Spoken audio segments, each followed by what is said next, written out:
Hey guys, Baily Hancock here. So today we have one of our experts on. We have Carolyn Birsky. She is a life and career coach and the owner of Compass Maven LLC, which is a company that helps 20-something women gain the clarity and confidence they need to get unstuck and turn their lives and careers of their dreams into a reality. So I feel like a lot of you are going to like what she has to say. I can't wait to dig into all of her great advice and, of course, hear her whole career journey story as well. So without further ado, welcome to the party, Carolyn. Thanks for having me, Baily. So glad to have you. So I love that you focus on 20-something women. Before we get into your what did you want to be when you grew up story, because as we were saying before this call started, I feel like 20-somethings are when you feel like everything's a chaotic disaster and you have no answers and you don't know what you're doing with your life. The amount of times I said, I just don't know what I'm doing with my life in a very dramatic tone were ample in my 20s. So, yes. Yeah. So I feel like I'm excited to learn like why 20s. I probably already know the answer and it's because we all needed it. So we're also messed up. We're also messed up, or we thought we were. We thought we were messed up. You're actually not as messed up You're as you so think. not I think at that's all. like, we can get into that because I think that's a lot of what I do is help my clients be like, it's normal to feel this. I'm sure you're part therapist. Yeah. Probably more part therapist. In coaching, you try not to be a therapist because you're like, don't want to get into like I'm not totally qualified for that. Like you should go talk to someone about that. But yeah, I mean, it all ties in. I have a BA in psychology. So what's funny? Yeah, I'm excited to hear about that. But I will say pretty much every career coach I've talked to has had some sort of psychology background for education. So I think, it's obvious when you look at it like that and you're like, oh, well, yeah, that makes a lot of sense. Mm-hmm. But I never really put those two together prior to starting to do this podcast. So, All right, let's go back to the beginning. So what did little Carolyn want to be when she grew up? So I think there have been a few things. One, the first thing, like in elementary school, I wanted to be a singer. Sure. I did musical theater. I sang. I thought that was a glamorous career. I quit playing the flute in going into middle school because they wouldn't let me do flute and choir. And I was like, well, I'm going to be a famous singer. So you got to prioritize. But then when I started actually thinking about a career and going into middle school, high school, I actually really wanted to be a therapist. So I'm not super duper far off from where I thought I was going. What gave you that idea in middle school? I basically was that friend that all of my friends came to solve their problems. Good listener. And I would listen and I would try to help people feel better about themselves. And it was just something that came really naturally to me. And so I was like, I should do this for a living, apparently. Yeah. And you obviously liked it enough. Yeah. And I had taken a psychology class in in high school and found it super interesting. And so, I just was like, that's what I should pursue, so. Did you have a moment where the singer part went out the window? What do you think that was the result of? The dose of reality? Yeah. You get. There's something about that, going into high school. It happened to me too. I was definitely going to be a Broadway performer. I never fancied myself a singer, but I just loved being on stage and I loved acting and just commanding an audience. And it's somewhere around 9th and 10th grade. I was like, well, that's not practical. So I need to find another career. And I traded to journalism. But yeah, I wonder what happens. Way more practical. 15. Yeah. Right. Well, in the late 90s, it was. It's true. Teenage Baily didn't know what was coming down the pipeline for journalists, but yeah, that's part of my story later. But okay, so you switch over to want to be a therapist.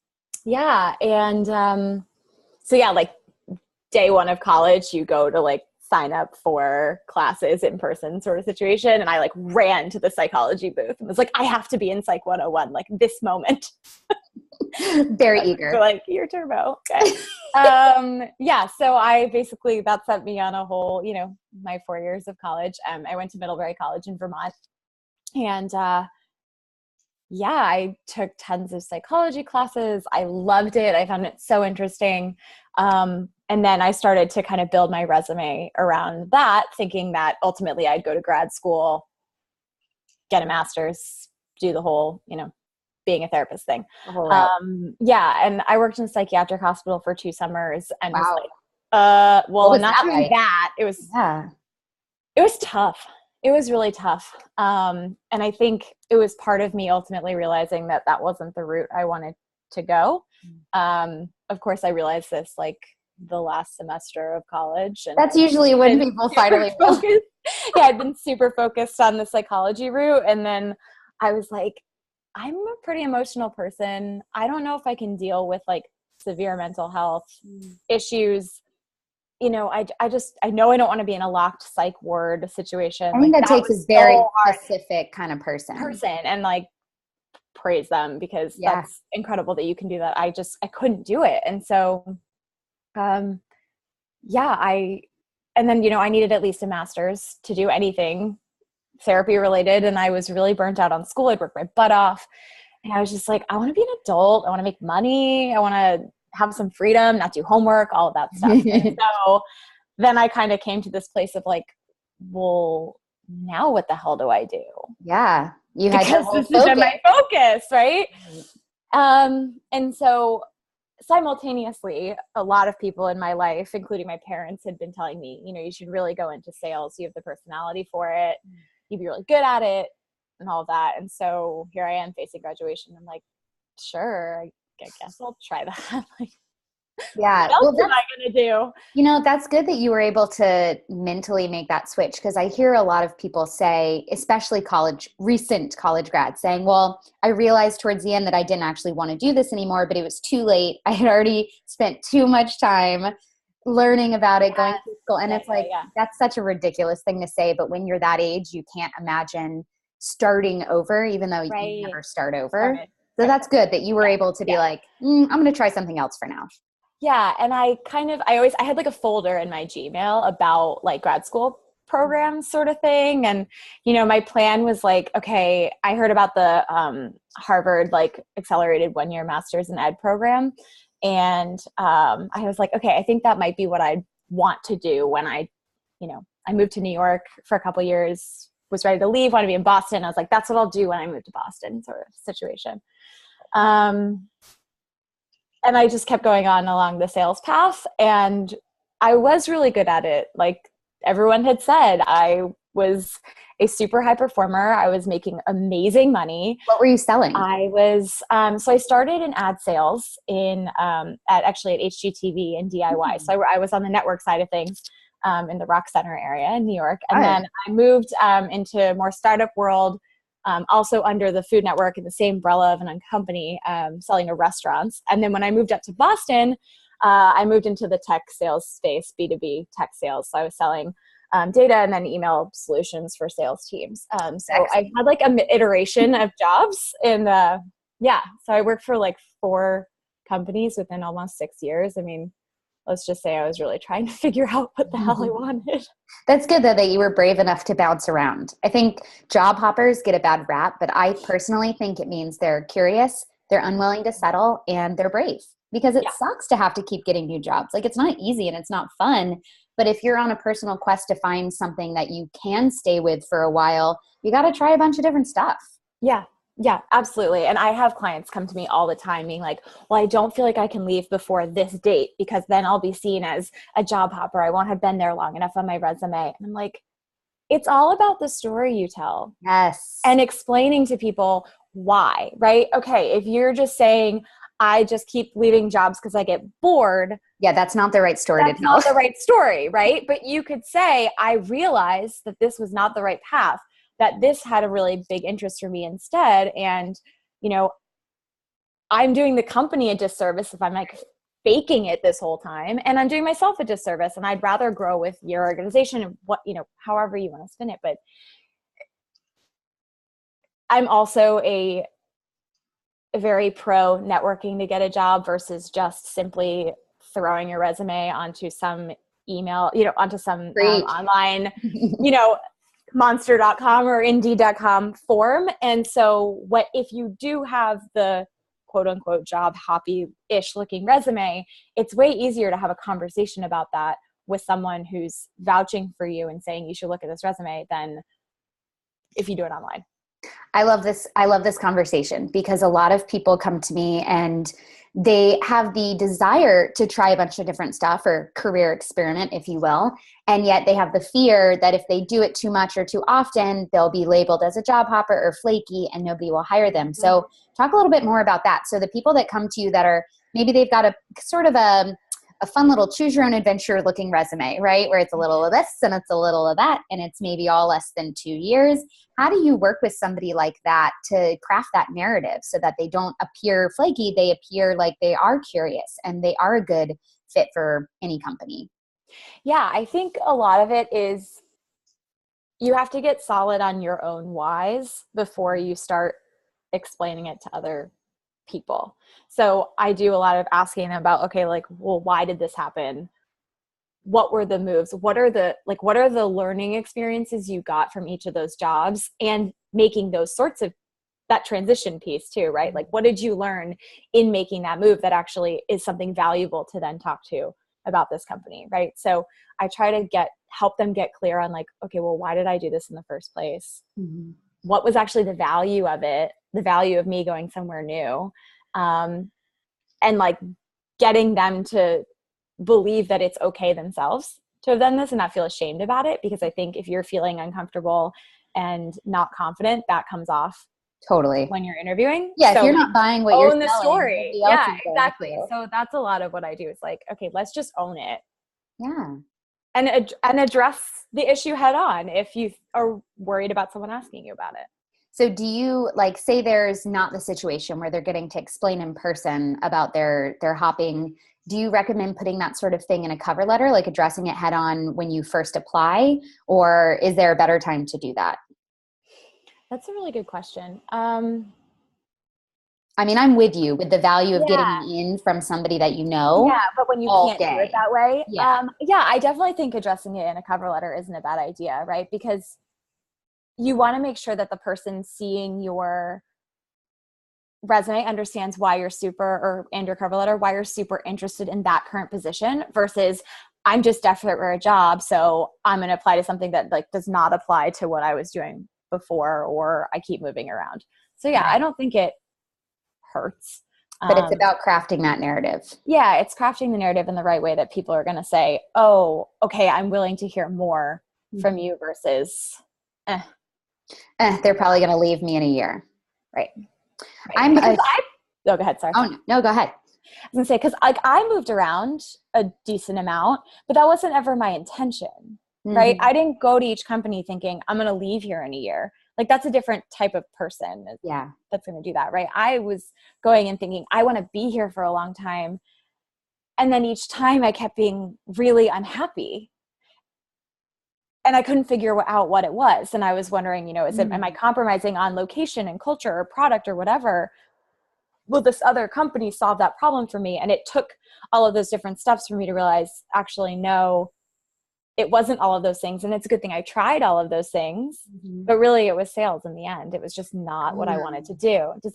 Absolutely. So it took you, well, I think that's very important, because usually when people are hopping around, they're not getting to the core of why they're leaving. They're just looking for the next thing that maybe that'll cure their issues. But many times it's the thing that you're not realizing that's causing the unhappiness. And I find with myself, more often than not, when I've been unhappy with a job, it's something that was about me that I could have fixed. But instead I just kept looking externally and said, well, it's my boss. I just don't like working for somebody. And it's like, no, maybe you need to adjust something about your own expectations, or for your situation, your interests just weren't really aligned. Like, sales was the problem. And that's never going to get fixed by going to do another sales job at a different company. Right. Exactly. And I thought, what I thought I wanted, which was to move into a sales management position. And like, when I first started in sales, that was the goal. And even when I decided I wanted to be a coach, I was planning to use my coaching skills in a management role for like 3 to 5 years until I felt comfortable starting my business. Right. And then life has other plans for you. And life thinks your plans are hilarious. Yeah, exactly. So I just totally lost my train of thought, but there's yes. So when you were coming to the end of this, or the beginning of this conclusion of like, okay, sales is the problem, how did you figure out what to switch over to? Yeah. So what I knew about my skill set and the piece that I liked about sales was the relationship aspect. I knew I really, really loved working with people. I had fantastic relationships with my clients. People would come back and buy over and over again with me, right? Like I would move to other companies and people would still reach out to me. Like I still get notes from people that I worked with 2 companies ago. You're like, what are you selling? I want to buy it. Yeah, right. Or I'm thinking about this idea. Can I run it by you? Like they trusted me.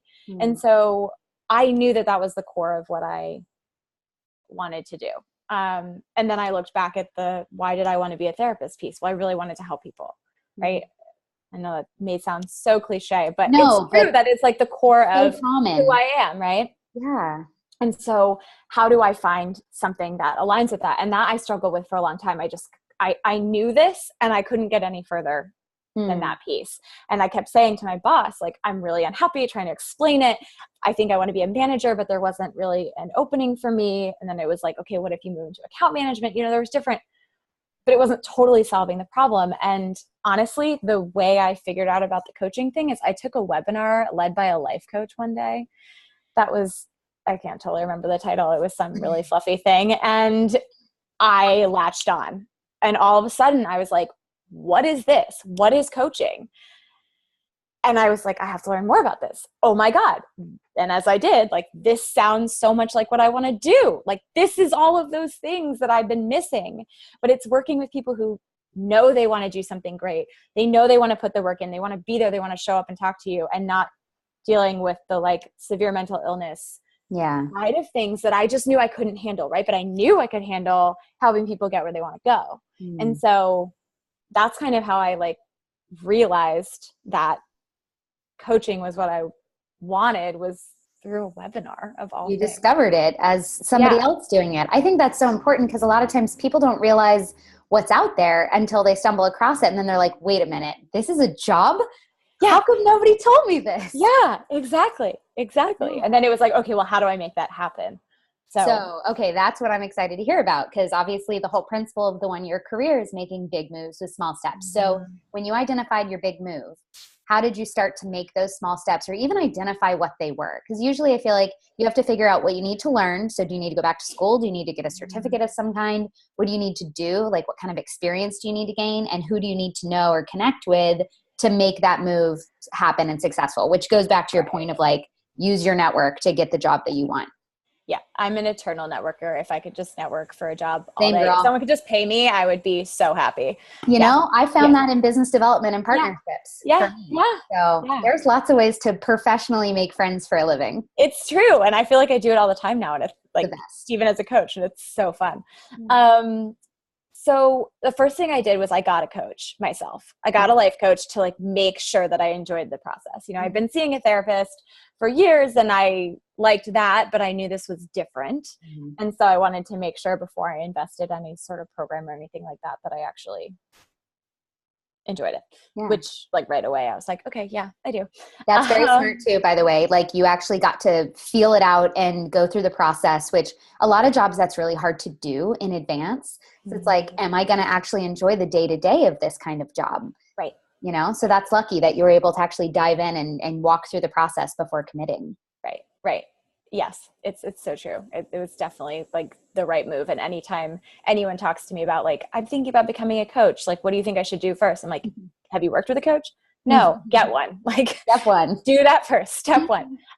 Then step two was, okay, figure out what sort of certification program I wanted to go to.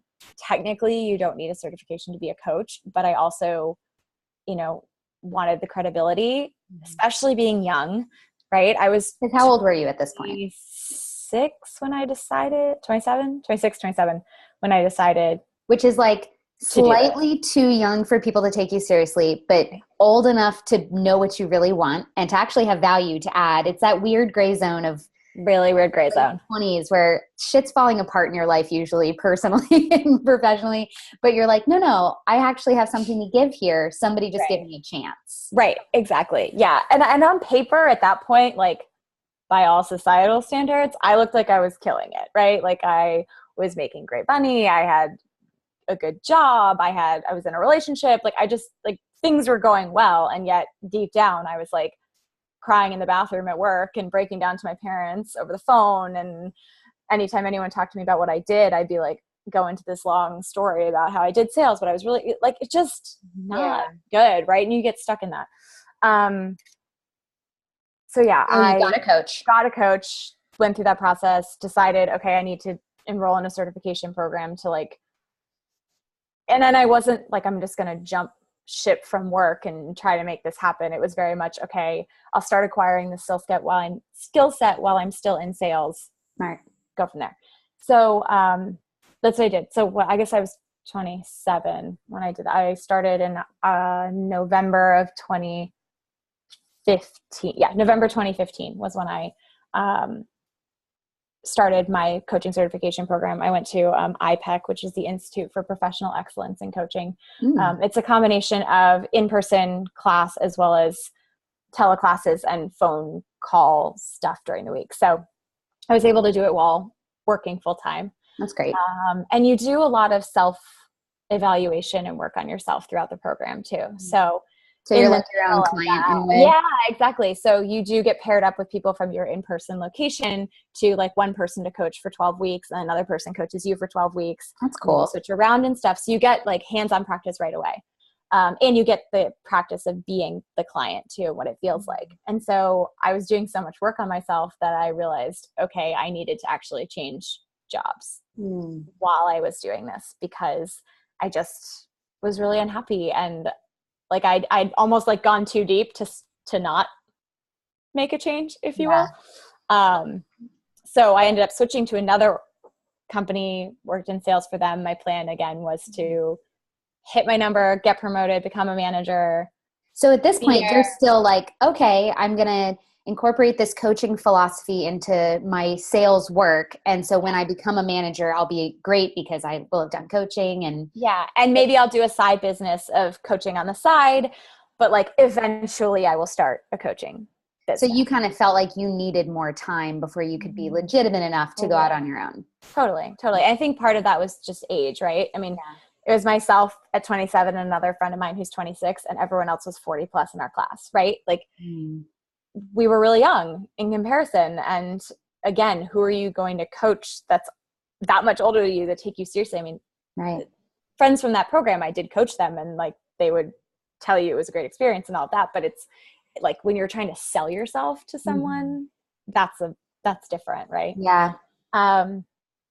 So yeah, I was like, okay, I played it safe for a bit because I mean, just diving into entrepreneurship is that's the smart decision. Playing it safe is definitely the smart way to like toe dip into entrepreneurship. Toe dip, right. And then I got to a point where I was just too drained at the end of the workday to have any creative energy to put into starting this business or figuring out what it looked like. And I wasn't happy at work either. And I wasn't willing to put in the work to become the manager. And that was my like red flag of, okay, you're a really hard worker. Like you've always been that way. You know, you were very focused in school, got really good grades, all that stuff. Like, why am I not willing to do this right now?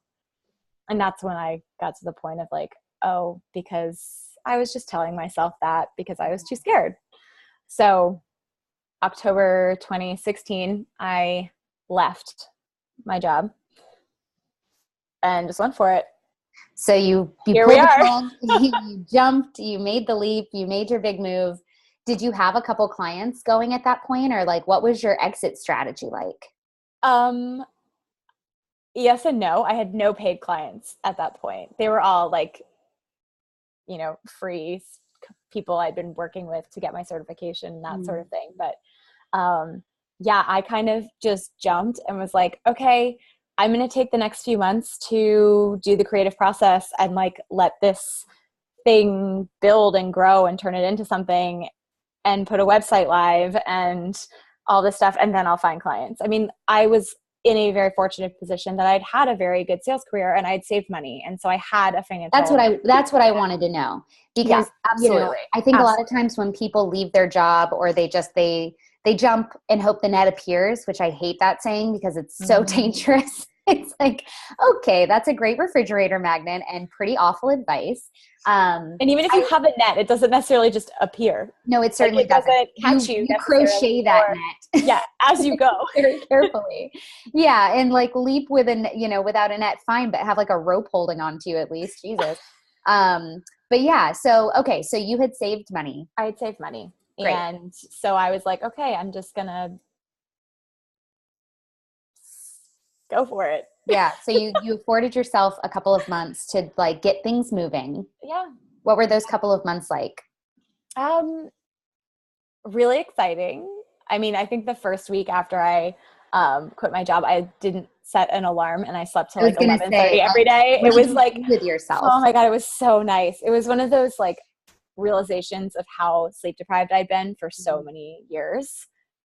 And I was just like, I'm going to listen to and I'd been working with a friend who was a health coach before I left my job and getting better about like listening to my body when it needs sleep and all of that stuff. And so I just like slept, which was such a good feeling.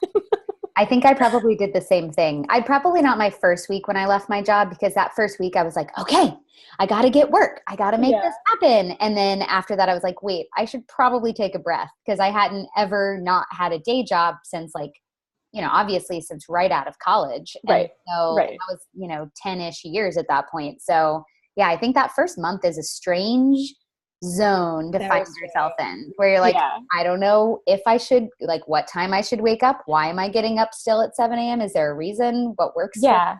And I definitely got to a point where I like started to feel like, oh, I should be doing things in a certain amount of time. Like my boyfriend would come home, he'd be like, so what did you do today? And I would like rack my brain of things to say, because I was like, I have to seem like I like did something, but like sometimes that doing something is just like sitting there and writing. Yeah. Because that's part of it, right? Like the number of hours I actually coach people versus all of the other shit I have to do for the business. Yeah. It's like not equal, right? Like, oh my God. No one and maybe people tell you that, but you don't hear it and don't understand it until you're in it, right? And you imagine. You imagine my day is going to fill with clients and it'll just happen. Yeah. You're not picturing writing like the social media copy to get clients and tweaking your website 100 billion times. Like, oh man, I've gotten pretty good at Squarespace, but I'm still pretty garbage at it. And the amount of like tiny little tweaks I've made in the last couple of years on it, just for so many hours. Oh, I know. What do I have to show for this? So many hours. Yeah. I am extremely grateful. I had a friend who we traded services at the time. Right. So I coached her. And she helped me with the whole website. That's very how to use Squarespace, and like, this is how, I never built a website before. I'd had like a Tumblr blog for a hot second right out of college. That was like photos of food and things that I liked and found. Like, I think it still exists, but I don't even know how to find it. So yeah, there's a big learning curve. It's a learning curve. And like Squarespace is like pretty easy, but at the same time, I was literally like paralyzed, like, thank God I had her. Yeah. That help. Oh my God. And then allowing your friends to help you too. This is another good point about leveraging your network. Like when you are brand new to something, anything, even if it's a new industry or you've switched companies or you went out on your own, really relying on the people in your community to help support you during those learning curve moments is so crucial. So crucial. And I have no problem asking for help. Yeah. It sounds like you're similar to me and like you'll barter your services and your stuff. Yeah. And like, I don't want to do something half-assed. So if someone knows how to do it better than me, you bet I'm going to ask them for help. Absolutely. I love offloading things onto people who can do it more efficiently and better than me. Yeah. So you can just tell me how to do it so I don't have to like spend a bajillion hours on the internet trying to figure it out and like waste time. Exactly. So after you kind of got your feet under it, when did you get your first paying client? How did you get them and who were they? It actually happened pretty quickly, and it was a really cool kind of full circle moment. So I did something that most entrepreneurs probably wouldn't advise doing, but whatever. I launched my website and then I went to France for 2 weeks with my family on vacation. You're like, well, see you later. Yeah. So last January, I took, again, the fall of 2016 to really like flesh out the business. I mean, I was coaching on the side, but like not under the umbrella of Compass Maven at this point. And so last January, actually yesterday was a year since I like officially launched the business. So a year in January. Congratulations. Yeah, thank you. Yeah, so I did that. And then February 16th, 15th, I flew to France for 2 weeks. And I was like, I'll figure it out when I get home. Like, you know, and while I was gone, 2 people actually filled out my like work with me form via my website that I did not know. Like, I did not know these girls. Do you know how they found you? So one of them found me through, the networking group that I had taken that webinar through. Wow. That I'd learned what coaching was. So have you heard of Elevate? Yeah, love Elevate. So I've been a member since it used to be 85 Broads when I was in college. And my mom had been a member of it in New York and was like, you should be a member or whatever. So I did. And I had just updated my information profile on there. I had really not given that reminds me, I should probably do that. I had like not thought about it. You know, I'd like been a member and you got their emails and stuff. I hadn't done much. And so I just, before I left, updated my information. And this client had moved to Boston recently and had known coaches where she lived before and was looking for someone and found me that way. Wow. And she like bought my largest package, paid me up front. It was like, okay, this is the sign I needed. Like, I am doing this, you know? You're like on vacation and all of this is happening. And I'm like, I'm away, but like, let's set up a time to talk when I get back, like in 2 weeks.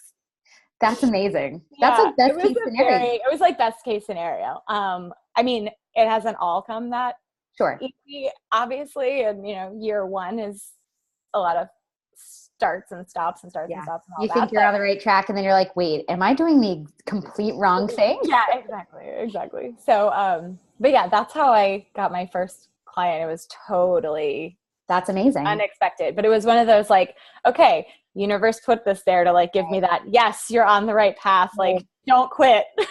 Keep going. Don't get cold feet. Keep going, you know. It's almost like you get a little sample of what it could be like and you're like, oh wait, I want more of this. I want that. Yeah. I want to keep doing this. And that's an important piece too. Like Elevate's one of many amazing professional networking groups that you guys can join. Like I'm probably a member of way too many professional groups, but I'm like an extracurricular floozy, always have been. But truly, like if you expect to start a business or get a new job and you're not like nurturing your network, good luck. It's not going to happen. Right. No, sorry. It's so important. It's so important. And I've actually even done a workshop on that I have like a networking 101 workshop that I've put together, but I did one for like entry-level sales talent with a company and being like, okay, yeah, you're doing a bunch of cold calling and stuff for your job, but also you should be networking because, well, just one, clients, and two, you never know where that's going to take you. You don't. Every single job I have ever applied for and like was hired for was via networking. Yep. I have never just done the straight through some online black hole, got hired sort of situation. I mean, it happens, but I have gotten one job out of my like 16, Jesus. That's not an exaggerated number. One job out of my 16 in like 11, 12 years that was not through a person. It was one of those like Indeed.com jobs. And let me tell you, there's a reason. Like if I would have asked somebody about that, they would have been like, no, Baily, like, no. Don't do it. And it was because it was a startup. I had an MBA, right? And I was making like, I think $30,000 a year with this startup. And I was running all of the things. And so with an MBA and at like 29 years old. And it was horrible. I mean, I loved every second of it, minus being so poor that I had like 2 other side jobs. Yeah. My point in saying that is if it was that easy to get that job, that tells me something, right? Like, oh, probably because nobody else wanted it because it was paying from that way. Yeah, exactly. Yeah. And so like from Indeed and having nobody connect me, the fact that I like got that job within probably a week, which also never happens, red flags were going off all over me. And I was like, wow, I don't understand. This is so easy. This is so great. So yeah, besides just having an easier entryway into a company, getting somebody to get you into the door for a job also helps them tell you like, listen, I know you, this might not be the right fit, but like go for it anyway, but just be warned. When you do it without anybody's help, you're going in blind, and that's not usually the best way to get a new job. Totally. I 100% agree.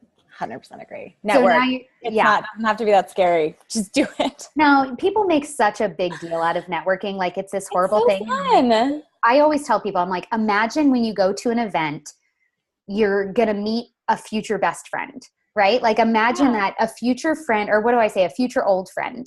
Imagine that somebody in this room is like a future old friend of yours, and tonight is the night you meet. How exciting is that, right? Like this is where you met that person. How great is that? And when you flip it around like that, you're now like uncovering who that person might be, instead of being like, hi, I'm Baily, I do this, and you hate it. It's like, are you my future new best friend? Are you my future? And you're asking better questions because you're like, actually trying to get to know the people in front of you. So knock it off, you guys. Start networking. Stop making big deal out of it. It is literally the most important thing, I think, to your professional success and personal success. 100%. I met my husband in a networking group, and that was not intentional. So I love that. you just never know. So you're off and running, you're full on, you're a year plus in, this is incredible. So tell me about who comes to you and why they come to you. Yeah. So again, I work with women mainly in their 20s, some like early 30s. I hate the word millennial. So it just is too broad. It's like a 20-year period. That's stupid. Push on it. I know. So, 20s, early 30s. Most of my clients, I'd say, are like 26 to 30 range. I think part of that is when you first graduate college, you don't necessarily know what you don't know. Yep. And you're spending all this time trying to figure out like how the hell to be an adult, but you're not like, am I happy? You're just like, you don't have time to think about that. Right. But you're like, this is a new way of life, and I guess I'll just do this. And then 24, 25, 26, you start to be like, this is not where I thought I was going to be at all. What the hell? Right. And so I think that's like I'm unhappy enough that I'm ready to do something about it. Right. You're not fresh out of college. You have a couple years under your belt. Right. Yeah. You have the resources to do it. Right. You're not like, hopefully, like, I'm just going to eat ramen every single day at that point. Right. So, but hey, you got to do what you got to do sometimes. You got to do. Hey. So yeah, most of my clients come to me, I think, at this point where they're like, I've either been in the same place since college and I'm not happy, or I've bounced around a bunch and I still haven't found what makes me happy. And I'm unhappy enough that like, I want to do the work, the internal work to figure out what actually is going to make me happy, and then how to actually make that happen. And that's where you come in. And that's where I come in. So how do you do it? So yeah. Give us all the secrets. Give all of the secrets away. But I do focus a lot on like getting down to who you are at your core, right? I do a lot of like core values work, strengths, weaknesses, if you want to call them that, room for improvement, areas of growth, whatever you want to call it. Like, who are you? Right? Because again, in your 20s, there are so many opinions about what you should be doing, what success looks like, all of this stuff. And so it's like, before you even try to like figure out your next step, like stop. Yeah. Press pause. Deep breath, press pause. Like being at your job one more day is not literally going to kill you. Right? Like, let's help you figure out what you do really want so that when you do make that next change, it's in a more purposeful direction than I just need to get the hell out of here. And you know what? Sometimes you just need to get the hell out of there and get a bridge job that's going to make you a little less miserable to get you to the next thing. And I have clients who are in that place, especially clients who have, really, really demanding jobs, constant hours where they're like, I can't even like go anywhere for an interview. Right. You can't even breathe. Like I can't even go to the gym. How am I supposed to find a new job? Right. In those cases, like it can be valuable to go somewhere else. It's going to be a little less constant stress. Right. But again, it's like, who are you at your core? Like not your parents' opinions, not society, not your friends, not your professors. Like, what do you want? What makes you happy? Like, let's do some exercises around like figuring that out. Right. And then how do we start talking about this? What do you start creating a language with which to look for jobs that might encompass those things? And then how do we make them happen? That makes a lot of sense. I mean, do you find that most people have a really hard time narrowing down what actually makes them happy? Or once you start talking, does it tend to bubble up? I think it tends to bubble up. A lot of people, because of where their head is at when they come to me, is all they can focus on is what they don't like. Yeah. And so I try to help shift their mindset around that of like, okay, actually all of that, what you don't like is very informative. It's all really important information for what you do like. And I really do feel like I was about to punch the next person who told me, like, it's okay to keep figuring out what you don't like. You'll eventually find what you like, but it's true. Yeah. Like that stuff is telling you something. Okay. But we can look at it from, okay, well, if you like hate. Yeah. What are the most common things people really hate about their careers? No personal time whatsoever. Like lack rigid, of work-life balance. Lack of work-life balance. You know, I'm not a huge work-life balance person. I don't know if that totally. I think it's bullshit. We should strive for. I think it's kind of bullshit. Yeah. But balance to an extent, right? Or setting boundaries with bosses that don't have boundaries, right? And constantly ask at all hours, that sort of thing. And I think also like feeling unengaged. Yeah. And just not excited about what they're doing and feeling like, well, this is worthless and pointless because it doesn't matter. Yeah. Okay. So let's look at that. Like, what about it? Why do you feel like it's pointless? What would make it feel purposeful? Right. Kind of shifting that, only looking at how it's negative to, okay, well, what's the opportunity in this? What are you learning from this time? What are you learning from this like super uncomfortable stuckness time? Right. And how is that going to help you actually take like the next best step forward? Right. No, that makes perfect sense. I think if you are feeling really stuck on being like, well, I don't know what I like, I don't know what I'm into, but I hate my boss, I hate my hours, I hate my desk. Mine, surprisingly, in the job that I hated the most, which oddly enough wasn't even that horribly paying job, was I hated my desk. I hated my office. It was lime green. My desk was lime green, and it made me want to punch my eyeballs out every single day because it was like vibrating into my brain. Yeah. And I'm very much a desk person, like an aesthetic. I need to love my office. I need to love I just need to feel good with the colors around me. And let me tell you what's really hard to match is lime green. So like even when it I'm at Home Goods every day during my lunch break and I still can't find stuff. Yeah. So it was like, you know, I ended up with a hot pink lamp, which actually, if you're watching this, like it's still behind me. That was one of the few pieces that I could get to work with a lime green desk. But it seems so stupid, but sometimes it's those little things that really just grate you day in and day out. And of course, if I loved my job, I would get over the desk. I would figure it out. It wouldn't be that big of a thing. But for me, that was like the thing that kept tapping me on the shoulder most was like, it really matters for you to love the environment in which you work. So that's when you flip it around and you're like, okay, fine. If you hate your lime green desk, what does a non-hateful lime green desk look like? Right. It's kind of like when you're setting an intention for yourself or a mantra for yourself or something, and you don't want to say, I'm going to not do something. Right. You want to say, I am something, right? Present tense, positive statement versus a negative statement, future tense. Like, let's shift this, and your brain starts to better understand that. Absolutely. And look for those things. And then I feel like when you get in the groove of doing that, it becomes a lot easier.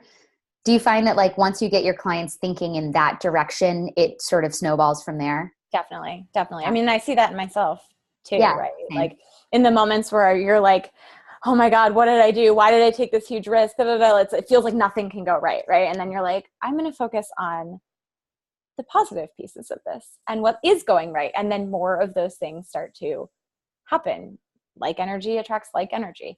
It's legit, you guys. This universe shit is it's legit. Yeah, it is so real. I think that's all very important. And mindset's such a big part of feeling happy, obviously, which but we forget when you're unhappy in your job, it's so easy to let it permeate other areas of your life and just walk around with this gloomy, dark cloud over your head. When in reality, if you stop and think, you're like, okay, I'm alive. I have food. I sleep inside. Technically, I'm doing pretty great. I mean, sure, if you set your bar low, like at your base level, fine. And then from there, it's like, okay, well, fine. If I hate my lime green desk, what about my job do I enjoy? Well, I really like my coworkers. Okay, cool. How can I incorporate more interaction with my coworkers every day? And then, it's a domino effect, right? It's like you start to notice more things you like. And I'm always a big fan of like when you hate your job, really pay attention to those pieces that you hate. And when you love your job, really focus on what about it you love so that you can get more of that. Right. When you're having strong emotions about something, that is the universe trying to tell you something. Yeah. And whether those are strong or positive, like strong or like happy or not, like that strong emotion is telling you something. Yeah. Pay attention. So what do you, right now, I assume you love your job. I do. What do you love about it? What's the best part? Like what makes you excited to open your laptop every day? I love working with my clients. I mean, that's why I went to do this, right? Is to like get to talk to really awesome women who have really big goals for themselves and want to make it happen and aren't wanting to play safe anymore or aren't willing to just put up with the status quo because that's where they are. They're like, no, I'm going to do something awesome. And so let's dive in. Right. I think that's my absolute favorite part is just getting to have those conversations. And I'm such a people person. I love talking to people. And again, like I could network all day if I was paid to do so. Right. Yeah. Right. If you find that gig, you give me I'll let you know. Yeah. We can go to all together. I know. We'll just network our way around the world. I definitely have a select group of friends that are like network junkies. And people look at us like we're these psychopaths. And I'm like, whatever. I love making new friends. You do you. But I'm going to meet a bunch of people. I know. I have some clients who really don't feel comfortable with networking. And part of me is like, should I offer like a wing woman service for like, I'll come with you? That could be amazing. Like help you network. You could like, no, seriously, come with me. I'm like, okay. No, it could be like part wing woman, part hype girl, right? Yeah, right. Exactly. Like when you have a buddy with you to kind of talk you up, I do suggest going with a friend to networking events. Don't rely on them 100%. To like stand in a corner with and just drink the free booze. Like use them and use each other as your hype girls because it's hard to share exciting things about yourself because you start to feel like, oh, well, am I going to sound braggy or am I going to sound like I have a big ego? But if you've got a buddy there and you're like, oh, I do this, and your friend knows to pop in being like, she's underselling herself. She actually is amazing at this and you can do it for each other. That's the best case scenario. So I mean, we can be professional hype girl wing women if you want. Yeah, totally. Okay. Next phase of our careers. That's the next thing. Yeah. Which could happen anytime, I know. Yeah. And I always tell people, especially if you're introverted, like go with your way more extroverted friend because then you won't get stuck being with just each other. But that person is going to like pull you into conversations that you're going to have to be a part of. That's very smart. That's great advice. Well, Carolyn, this was fantastic. I think people are going to get a ton of great information out of this. I already did. So thanks for being here. I loved having you. Thanks for having me. This was super fun. I appreciate it. Cool. All right. Bye, guys. Bye.